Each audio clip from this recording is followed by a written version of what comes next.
And before we go to Chris, I should point out that Neighbors Welcome, I went to them after the experience with the 8 law last year, which is another different kind of incentive to convert commercial to residential.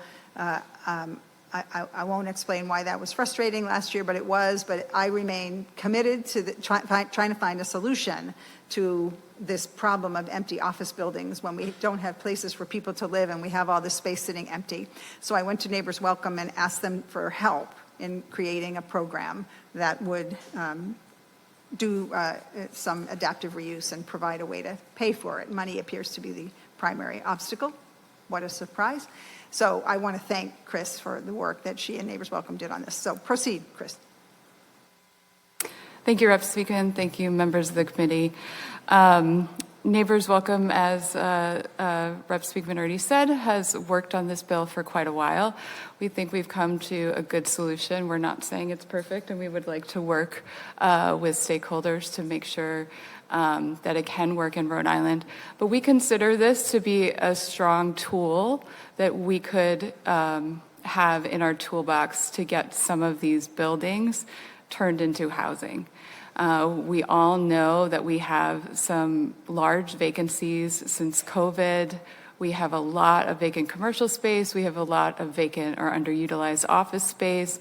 We've heard that there is vacant nursing homes across the state, other types of commercial real estate that is underutilized.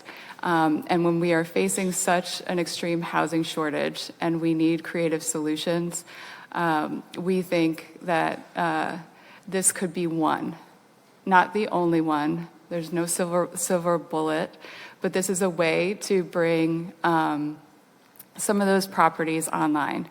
And so what the program does, as Rep. Speakman said, is create a gap financing tool for buildings of 15,000 square feet or greater. So we're talking large properties. These could be reused fully for housing or mixed use. We have prevailing wage standards and apprenticeship standards to ensure that there's good quality jobs, as well as a requirement that these projects are co-invested with union pension funds.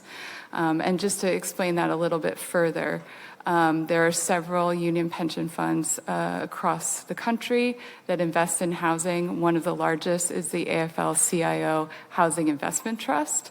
And this program is modeled off of a Massachusetts housing initiative that did the same thing, create a financing tool with union pension funds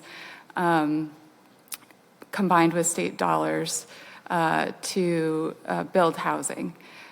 Within 3 years of that program being established, the Housing Investment Trust, the AFL-CIO Housing Investment Trust, invested over $75 million in financing into Massachusetts. The numbers are quite significant. Last November, Connecticut passed a similar program with the same language that we have in this bill. And ultimately, this is a way for our construction workforce, particularly our unions, to get involved in building housing in Rhode Island. And it creates good local construction jobs, as well as helping the state reach its production goals. And like I said, there's still room for improvement, but I do think that we've gotten to a very strong proposal to try to look at how we can adaptively reuse these buildings. Thank you. Happy to answer any questions you may have.